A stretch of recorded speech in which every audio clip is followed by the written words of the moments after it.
Welcome back to my channel. புது car வாங்குறதுக்கு பட்ஜெட்டே இல்ல, மாசம் மாசம் 12,000 13,000 ரூபாய் இஎம்ஐ கட்டுறதுக்கு பேசாம பழைய காரே வாங்கிடலாம்னு சொல்லிட்டு தான் நம்ம பழைய கார் வாங்க போவோம். ஆனா போற வழியிலேயே பாதி வழியில நிக்கிற பழைய காரை பார்க்கும் போதும் நம்ம மனசுக்குள்ள ஒரு பயம் இருந்துகிட்டே இருக்கும், பழைய காரை வாங்குவோமா வேணாமான்னு. இந்த வீடியோ நீங்க பார்த்து முடிக்கும் போது பழைய கார் வாங்கும் போது என்னென்ன பிரச்சனை எல்லாம் ஃபேஸ் பண்ணி எப்படி நல்ல கார் வாங்கலாம் அப்படிங்கிற ஒரு தெளிவு உங்களுக்கு வந்துடும் அப்படின்னு நம்புறேன். வாங்க வீடியோக்குள்ள போயிருவோம். புது கார் வாங்குற மாதிரி இருந்ததுன்னா registration, road tax, EMI, insurance இந்த மாதிரி விஷயங்கள் மட்டும் தான் இருக்கும். ஆனா பழைய கார்ல அப்படி கிடையாது, ஒரே டைம் இன்வெஸ்ட்மெண்ட் மட்டும் தான். ஒரு புது கார் வாங்குற மாதிரின்னா ரோட் டாக்ஸ், ரெஜிஸ்ட்ரேஷன், இன்சூரன்ஸ் எல்லாத்துக்கும் ஒரு 2 லட்ச ரூபாய் இருந்தாலே போதும். நீங்க இனிஷியலா அமௌண்ட் கட்டணும்னு கூட இப்பெல்லாம் கிடையாது. நிறைய இடத்துல ஜீரோ டவுன் பேமெண்ட்லயே நீங்க கார் வாங்கிக்க முடியும். அது போக அடிஷனலா ஃபேன்சி நம்பர் வாங்குறீங்க இல்ல அக்சசரிஸ் போடுற மாதிரினா மட்டும் தான் எக்ஸ்ட்ரா ஒரு 50,000 இருந்து 1 லட்ச ரூபாய் வரைக்கும் செலவாகும். மாசம் மாசம் இஎம்ஐ மட்டும் பே பண்ணிட்டு இருந்தா போதும். அந்த இஎம்ஐக்குமே ரேட் ஆஃப் இன்ட்ரெஸ்ட் பழைய காரை விட இங்க புது காருக்கு கம்மியா தான் வரப்போகுது. இதுல இன்னொரு அட்வான்டேஜ் என்னன்னா, உங்களுக்கு ஆக்சுவல் பிரைஸ் என்னன்றது தெரியும். ஷோரூம்லயே ex showroom, road tax, registration எல்லாத்துக்குமே பிரேக்கப்புக்கு கரெக்டா இருக்கும். நம்ம எந்த இடத்துலயும் ஏமாற மாட்டோம். ஆனா பழைய கார்ல சிங்கிள் டைம் இன்வெஸ்ட்மெண்ட் தான். நீங்க ஒரு 5 லட்ச ரூபாய்க்கு கார் வாங்குறீங்க அப்படின்னா 5 லட்ச ரூபாய் மட்டும் பே பண்ணா போதும். அதுக்கப்புறம் நீங்க கோயில போய் பூஜை போற செலவு மட்டும்தான் இருக்கும், வேற எந்த செலவும் அடிஷனலா வராது. இப்ப காருங்கிறது ஒரு அசெட் கிடையாது, அது ஒரு டிப்ரிசியேஷன் தான். இந்த டிப்ரிசியேஷனுங்கிறது நீங்க புது கார் வாங்குறீங்க அப்படின்னா 15 லட்ச ரூபாய்க்கு வாங்குறீங்கன்னா ஒரு மாசம் கழிச்சு விட்டா கூட அது 13 லட்ச ரூபாய் இல்லைன்னா 14 லட்ச ரூபாய்க்கு போகும். 1 லட்ச ரூபாயில இருந்து 2 லட்ச ரூபாய் வரைக்கும் அடி வாங்கும். ஆனா பழைய கார்ல அப்படி கிடையாது. நீங்க ஒரு 5 லட்ச ரூபாய்க்கு கார் வாங்குறீங்கன்னா 3 வருஷம் ஓட்டிட்டு கூட அழகா 3 லட்ச ரூபாயோ இல்ல 4 லட்ச ரூபாய்க்கோ விற்கிறதுக்கான வாய்ப்புகள் அதிகமா இருக்கு. ஆனா இங்க பழைய கார்ல பிரச்சனை என்ன அப்படின்னா, நிறைய மெக்கானிக்கலா ஏதாவது நிறைய இஷ்யூ வரும், ரஸ்ட் அப்படின்னு ஏகப்பட்ட பிரச்சனை இருக்கும். இது போக எஃப்சி 15 வருஷத்துக்கு மேல ஆச்சுன்னா நீங்க கண்டிப்பா எஃப்சி காட்டி தான் ஆகணும். புது காரை விட பழைய கார்ல மெயின்டெனன்ஸ் செலவு அதிகங்கிறத மனசுல வச்சுக்கோங்க. இப்ப சிஎன்ஜி கார்கள் அதிகமாயிடுச்சு, சிஎன்ஜியோட விலை குறைஞ்சிருச்சு அப்படின்னாலுமே நிறைய இடத்துல பெட்ரோல் டீசல் கார்களை பேன் ஆகிற ப்ராசஸ் போயிட்டு தான் இருக்கு. மெயினா டெல்லியில எல்லாம் 10 வருஷத்துக்கு மேல இருக்கிற காருக்கு டீசல் போடக்கூடாதுன்னு கூட இடையில எல்லாம் ரூல் எல்லாம் வர ஆரம்பிச்சது. அதனாலதான் டெல்லியில இருந்து நிறைய கார்களை நம்ம ஊர் பக்கம் விற்க ஆரம்பிச்சாங்க. அதுக்கு சம்பந்தமான ஒரு வீடியோ கூடி சீக்கிரம் போஸ்ட் பண்றேன். அதுக்கு முன்னாடி நம்ம சேனலை மறக்காம சப்ஸ்கிரைப் பண்ணி வச்சுக்கோங்க. நீங்க இப்போ ஒரு காரை ஒரு பழைய செகண்ட் கார் கன்சல்டிங்ல போய் பார்க்க போறீங்க அப்படின்னா அந்த காரோட ஓனரை பத்தின எல்லா டீடைலும் அந்த கன்சல்டிங்ல இருக்கும். இது மட்டும் இல்லாம அந்த கார் பத்தின டீடைல் எல்லாமே இருக்கும். ஃபார் எக்ஸாம்பிள், நீங்க ஆர்பிஓ வாங்க போறீங்க இல்ல ஒரு இனோவா வாங்க போறீங்க அப்படின்னா நீங்க போய் என்கொயரி பண்ணிட்டீங்க. அந்த கன்சல்டிங்ல அந்த கார் இல்லைன்னா கூட பக்கத்து கன்சல்டிங் போன் பண்ணி இந்த மாதிரி ஒரு கஸ்டமர் இன்னோவாக்கு வந்திருக்காங்க, உங்ககிட்ட எது இன்னோவா மாடல் இருக்கா, இந்த 2010 இருந்து 15 ஏதாவது மாடல் இருக்கான்னு சொல்லி கேட்பாங்க. இந்த பட்ஜெட்டையும் சொல்லி கேட்பாங்க. அப்போ உடனே இருங்க ஒரு 10 நிமிஷத்துல வரேன்னு சொல்லிட்டு உங்களை உட்கார வச்சுட்டு வேற கன்சல்டிங்ல இருந்து உங்களுக்கு காரை கொண்டு காட்டுவாங்க. இந்த மாதிரி காட்டும் போது என்ன ஆகும்னா, அந்த கஸ்டமரோட கார் நிறைய கன்சல்டிங்ல இந்த மாதிரி ஒரு கார் இருக்குன்னு தெரிஞ்சிடும். பார்க்கிங் செல்னு ஒண்ணு இருக்கு. நீங்க வாங்குற காரோட ஓனர் ஒரு பர்டிகுலர் கார் கன்சல்டிங்ல அந்த காரை நிறுத்தி வச்சிருப்பாரு. அதுல வர்ற கஸ்டமர் என்கொயரி பண்ணும் போது அது சேல் ஆச்சு அப்படின்னா அதுதான் பார்க்கிங் சேல். நம்ம நினைச்சிட்டு இருப்போம் இந்த கார் இந்த இடத்துல மட்டும்தான் இருக்குது, அதனால இவங்களுக்கு மட்டும்தான் தெரியும் அப்படின்னு. ஆனா அப்படி கிடையாது. நம்ம கிட்ட இருக்கிற காரோட டீட்டெயில நாம கஸ்டமரா நம்ம கொடுத்து சேல் பண்ண சொன்ன காரை அந்த ஊர்ல இருக்க எல்லா கன்சல்டிங்லயும் சொல்லி வச்சிருப்பாங்க. எல்லா கன்சல்டிங்லயுமே இப்படி ஒரு கார் இருக்குங்கிற விஷயம் தெரியும். ஒருவேளை நீங்க வேற ஒரு கன்சல்டிங் போனா கூட இந்த காரை அங்க இருக்க கஸ்டமருக்கு இந்த காரை கண்டிப்பா கட்டதான் செய்வாங்க. உங்க கார் நீங்க எங்கெங்கெல்லாம் பார்க்கிங் சேல் விட்டுருக்கீங்களோ அது மட்டும் இல்லாம எல்லா கன்சல்டிங்குமே இந்த விஷயம் போய் சேரும். இங்க எக்ஸ்ட்ரா ஃபிட்டிங்ஸ் எல்லாம் பத்தி நிறைய விஷயங்கள் பேசணும். அதே மாதிரி மாடிஃபிகேஷன். நீங்க ஒரு விஷயத்த ஃபார் எக்ஸாம்பிள் ஒரு அலாய் வீல் நார்மலா ஒரு 16 இன்ச் இருக்குது அப்படின்னா அதை நீங்க ஒரு 18 இன்ச்சோ இல்ல 20 இன்ச்சோ போட்டிருந்தீங்க அப்படின்னா நீங்க கார் விற்கிறவர் அதை அட்வான்டேஜா சொல்லியிருப்பீங்க. என் கார்ல அலாய் வீல் போட்டிருக்கேன், இதெல்லாம் நான் ஒரு டயர் 15,000 ரூபாய், 4 டயருக்கு 60,000 ரூபாய் வந்துச்சு அப்படின்னு சொல்லி நீங்க அட்வான்டேஜ் சொல்லுவாங்க. ஆனா அதே கன்சல்டிங்ல இருக்கவங்க என்ன சொல்லுவாங்கன்னா அதை நெகட்டிவா தான் சொல்லுவாங்க. எப்படிங்க இந்த கார் இந்த மாதிரி எல்லாம் போட்டீங்க அப்படின்னா ரீவேல்யூவே கிடையாது அப்படிம்பாங்க. நீங்க ஒரு ஸ்பெசிபிக்கான கலர் அடிச்சு வச்சிருப்பீங்க, இந்த மாதிரி எல்லாம் ஒரிஜினாலிட்டியை மாத்தினீங்கன்னா உங்க கார் ரீவேல்யூவே போகாது அப்படின்னு சொல்லிட்டு ஓனர் கிட்ட இதை பத்தின நெகட்டிவா சொல்லி அந்த காரோட விலைய 2 லட்ச ரூபாய்க்கு போக வேண்டிய காரை ஒரு 1.5 தான் சொல்லி வச்சிருப்பாங்க. ஆனா புதுசா வர்ற கஸ்டமர் கார் வாங்குறவங்க கிட்ட அது 2.5 3 லட்ச ரூபான்னு சொல்லி வைப்பாங்க. அப்பதான் பார்கின் பண்ணும்போது ஒரு குறைஞ்ச விலைக்காக அவங்களுக்கு மார்ஜின் கிடைக்கும் அப்படின்னு.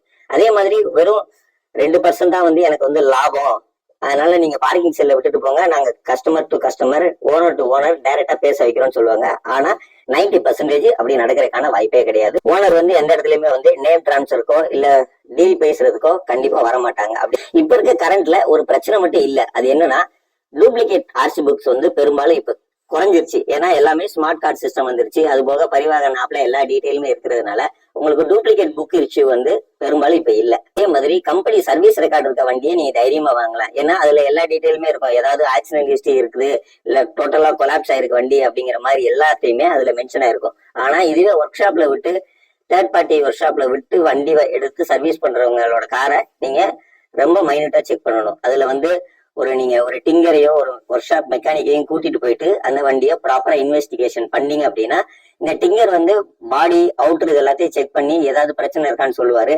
மெக்கானிக் வந்து கிளச்சு, கியர் பாக்ஸ், வேற ஏதாவது வண்டியில இருக்க மெக்கானிக் பிரச்சனை ஏதாவது இருக்கான்னு பார்த்து உங்களுக்கு கைட் பண்ணுவாரு. இந்த விதமான காரை நீங்க கண்டிப்பா வாங்கக்கூடாது அப்படின்னு ஒண்ணு இருக்கு. ஒண்ணு, இந்த ஏசி வந்து ஒர்க் ஆகல, ஜஸ்ட் ஏசிக்கு கேஸ் மட்டும் ஃபில் பண்ணா போதும் வண்டி நல்லா ரன் ஆகும்னு சொல்லுவாங்க. ஏன் அதை அவங்களே ரன் பண்ணி வச்சுக்கலாம்ல? ஆனா பண்ண மாட்டாங்க. ஏன்னா அதுல கண்டென்சரு, காயிலு, ஃபில்டர்னு 1008 பஞ்சாயத்து இருக்கு. அதனால உங்ககிட்ட அந்த காரை தள்ளி விட்டாங்க அப்படின்னா தயவு செஞ்சு அந்த மாதிரி காரை வாங்காதீங்க.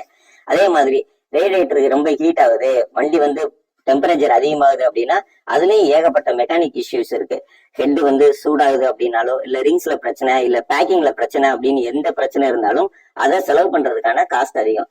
ஹெட்டோ இல்ல ரேடியேட்டரோ வந்து ஒரு 10,000 ரூபாயில செலவு பண்ணா கூட அதுக்கான ரேடியேட்டரோட செலவு, மெக்கானிக் செலவு ரொம்ப ஜாஸ்தி. ஏன்னா கிளச் பிளேட் எல்லாம் போச்சு அப்படின்னா கிளச்சையும் கியர் பாக்ஸையும் கம்ப்ளீட்டா டிஸ்கனெக்ட் பண்ணி அதாவது ரெண்டா இன்ஜினை பிரிச்சுதான் வேலை செய்யற மாதிரி இருக்கும். இதுக்கான லேபர் காஸ்ட் ரொம்ப ரொம்ப அதிகம். இன்ஜினோட முக்கியமான பார்ட்ல இந்த கிளச்சு, கியர் வந்து ரொம்ப இம்பார்ட்டன்ட். இதுல ஏதாவது ஒரு ஹம்பிங் நாய்ஸ் இந்த மாதிரி எது இருந்தாலுமே அதை தயவு செஞ்சு வாங்காதீங்க.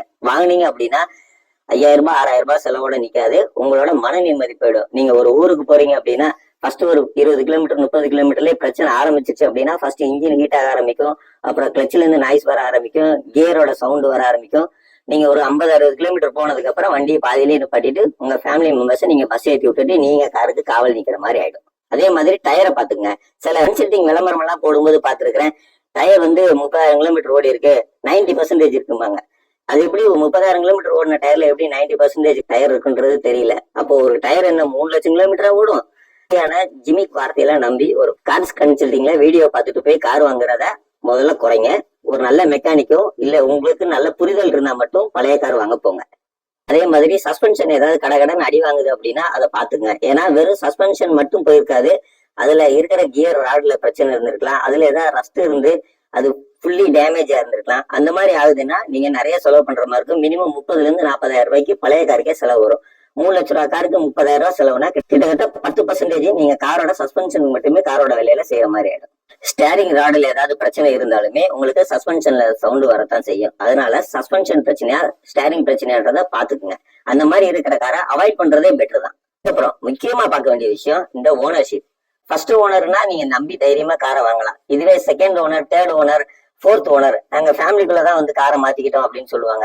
ஃபேமிலிக்குள்ளே எதுக்கு மாத்திக்கணும், அப்புறம் எதுக்கு நேம் டிரான்ஸ்ஃபர் எல்லாம் பண்ணணும் அப்படின்றதெல்லாம் ஒரு கேள்விக்குறி உங்களுக்கு வரணும். அப்படி வரல அப்படின்னா நீங்க ஏமாறதா அர்த்தம். ஃபர்ஸ்ட் ஓனர் காரா இருந்துச்சுன்னா நீங்க செகண்ட் ஓனர்னா ஈஸியா வித்துடலாம். ஆனா 3வது 4வது ஓனர் அப்படின்னா நீங்க தான் கடைசி வரைக்கும் ஸ்கிராப் வரைக்கும் காரை வச்சுக்கிற மாதிரி இருக்கும். விற்க நினைச்சா கூட உங்க காரை யாரும் வாங்க மாட்டாங்க. இப்ப காரு, லாரி, வேன் இந்த மாதிரி எல்லாம் வந்து நீங்க வாங்குறீங்கன்னா அது வந்து கமர்ஷியல் பர்பஸா இருக்கும். அது வந்து வாடகை கொடுவீங்க, அதனால ரெவன்யூ ஜென்ரேட் ஆகும். ஆனா கார்ல அந்த மாதிரி ரெவன்யூ ஜென்ரேட் ஆகாது. ஒருவேளை நீங்க டீ போர்டு வச்சு ரெவன்யூ ஜென்ரேட் பண்ண நினைச்சா கூட அந்த காரோட மெயின்டெனன்ஸ் இருக்கு, டிரைவரோட ட்ரெஸ் மெட்டீரியல் இருந்து எல்லா எக்ஸ்பென்சஸ் இருக்கு. அதே மாதிரி நீங்க லாரி இதெல்லாம் வந்து நீங்க மெயின்டைன் பண்ணணும்லாம் கிடையாது. எப்படி வேணாலும் இருந்தாலும் உங்களுக்கு லோடு ஏற்றுற வண்டியா இருக்கும், அதனால அழகுபடுத்தணுன்றது இல்லை. ஆனா காருக்கு அப்படி இல்லை, சின்ன சின்ன மைனர் ஸ்கிராட்ச் வந்தா கூட அதுக்கு 5,000 ரூபாய் 6,000 ரூபாய் பெயிண்டிங் செலவு வரும். அதே மாதிரி கடைசியான பாயிண்ட் என்னன்னா, ஒரு 5 வருஷம் 6 வருஷம் பழைய காரை வாங்குறது இல்ல கூட பரவாயில்ல. ஆனா 2010 மாடல் இப்ப 2025 கிட்டத்தட்ட 15 வருஷம் காரை வந்து நீங்க ஒரு 40,000 50,000க்கு வாங்குறீங்க அப்படின்னா கண்டிப்பா அந்த கார் உங்களை நிம்மதியா இருக்க விடாது. இது மட்டும் இல்ல, நீங்க அந்த வண்டியை வந்து ஸ்கிராப்புக்கு தான் போடுற மாதிரி இருக்கும். கண்டிப்பா அந்த காரை அடுத்தவங்களுக்கு விற்க முடியாது. ஏன்னா 16வது வருஷம் ஸ்டார்ட் பண்ணும்போது கண்டிப்பா நீங்க எஃப்சி காட்டியே ஆகணும். எஃப்சிக்கான ப்ராசஸ் காஸ்ட் மொத்தம் கிடையாது. அந்த வண்டியை மெயின்டைன் பண்ணி நீங்க புது வண்டி மாதிரி கொண்டு போனா மட்டும்தான் ஆர்டிஓ சைன் பண்ணுவாங்க. அதுக்கப்புறம் தான் நீங்க ரோட்ல ஓட்ட முடியும். நீங்க கார் வந்து கம்மியான விலை கிடைக்குது இல்லப்பா, 2 வீலரே 1.5 லட்ச ரூபாய் விற்கும் போது வெறும் கார் 40,000 ரூபாய் கிடைக்குது, இது நமக்கு லாபம் தானே அப்படின்னு நினைச்சீங்கன்னா கண்டிப்பா அது உங்களை நீங்களே ஏமாத்திக்கிற மாதிரி இருக்கும். நீங்க 1 லட்ச ரூபாய்க்கு பைக் வாங்குறீங்க அப்படின்னா அது புது பைக்கா இருக்கும், ஒரு 125 சிசி வரைக்கும் இருக்கும். ஆனா நீங்க 1.5 லட்ச ரூபாய்க்கு நீங்க கார் வாங்குறீங்கன்னா அது 1000 சிசியோ 800 சிசி காரோ தான் இருக்கும். உங்களுக்கு பவர் கிடைக்காது. புது வண்டியை 2 வீலர்ல கம்பேர் பண்ணிட்டு பழைய வண்டியை கார்ல கம்பேர் பண்ணுவாங்க. ஏதோ ரொம்ப அதிபுத்திசாலித்தனமா டூ வீலரே இப்பெல்லாம் 1,00,000 வருது. நான் 40,000 கார் வாங்கிட்டேன் அப்படின்னா அது புது வண்டி, இது ரொம்ப பழைய வண்டி. இது நீங்க கடைசியா விற்கலாம் ஸ்கிராப்புக்கு தான் போடுற மாதிரி இருக்கும். அந்த வண்டி யாரும் வாங்க மாட்டாங்க. இதுதான் இந்த ரீவேல்யூ. நீங்க ஒரு ஃபர்ஸ்ட் ஓனர் காரை செகண்டா வாங்குறீங்க அப்படின்னா சீக்கிரமா காரை வித்துடலாம். இப்போ மாருதி எல்லாம் நீங்க சீக்கிரமா வித்துடலாம். அதே மாதிரி இந்தியன் மேக் லைக் டாட்டாவோ மஹேந்திரா காரெல்லாம் ஈஸியா வித்துடலாம். ஓரளவுக்கு டீசென்டான ரீவேல்யூ போகும். ஆனா இதுவே ஹோண்டா, வோல்க்ஸ்வாகன் இந்த மாதிரியான ஜெர்மன் பிராண்ட் எல்லாம் எடுக்கிறீங்க, இல்ல ஹோண்டா மாதிரி கொஞ்சம் பிரீமியம் கார் எடுக்கிறீங்க அப்படின்னா சீக்கிரமா உங்களுக்கு கஸ்டமரையும் பிடிக்க முடியாது, நல்ல ரீவேல்யூக்கும் போகவும் செய்யாது. அடுத்தது முக்கியமா செகண்ட் ஹேண்ட் கார்ல இந்த ஸ்பேர் பார்ட்ஸ் அவைலபிலிட்டி ரொம்ப பெரிய பிரச்சனையா இருக்கும். இப்ப நீங்க பெரிய கார் எல்லாம் வாங்குறீங்க, ஒரு 20 லட்சம் ரூபாய் கார் வாங்குறீங்கன்னா எல்லா ஷோரூம்லயுமே ஸ்பேர் பார்ட்ஸ் இருக்காது. நீங்க வண்டியை கொண்டு போய் விட்டதுக்கு அப்புறம் தான் அவங்க ஸ்பேர் பார்ட்ஸ் ஆர்டர் பண்ணி அதுக்கப்புறம் தான் உங்க வண்டியை ரெடி பண்ணுவாங்க. அது வரைக்கும் உங்க கார் ஷோரூம்ல தான் இருக்கும். அது 20 நாள் ஆகலாம், 30 நாள் ஆகலாம். அதுக்குள்ள பேட்டரி ட்ரெயின் ஆயிரும், புது புது பிரச்சனை எல்லாம் வர ஆரம்பிச்சிடும், டயர் எல்லாம் ஒரு மாதிரி குவாலிட்டி இஷ்யூஸ் வர ஆரம்பிச்சிடும். லாங் டேர்ம்ல ஒரே இடத்துல கார் நிப்பாட்டி விற்கிறதுனால.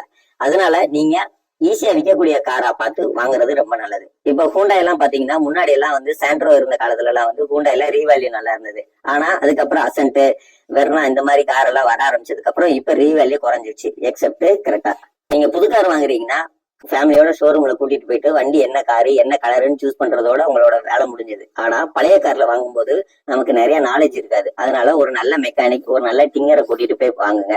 ஒரு 500 ரூபாய் 1000 ரூபாய் அவங்களுக்கு கொடுக்கணுன்றதுக்காக இந்த விஷயத்த அவாய்ட் பண்ணாதீங்க. இது உங்களோட பெரிய அளவுக்கு நிம்மதிக்கான செலவுன்னு நினைச்சுங்க. டெல்லியில கார் வாங்கினா ரொம்ப கம்மியான விலைக்கு வாங்க முடியுமே, அதை நம்ம ஊர்ல ஓட்ட முடியுமா அப்படிங்கிற வீடியோ பத்தி போடுறதா சொல்லியிருந்தேன். அந்த வீடியோ வேணும் அப்படின்னா எஸ்ன்னு கமெண்ட் பண்ணுங்க. அடுத்த வீடியோ அதை நம்ம போஸ்ட் பண்ணுவோம். இதுல ஏதாவது கருத்துக்கள் இருந்தது, சந்தேகங்கள் இருந்ததுன்னா கமெண்ட்ல கேளுங்க. முடிஞ்ச வரைக்கும் ரிப்ளை பண்ண ட்ரை பண்றேன்.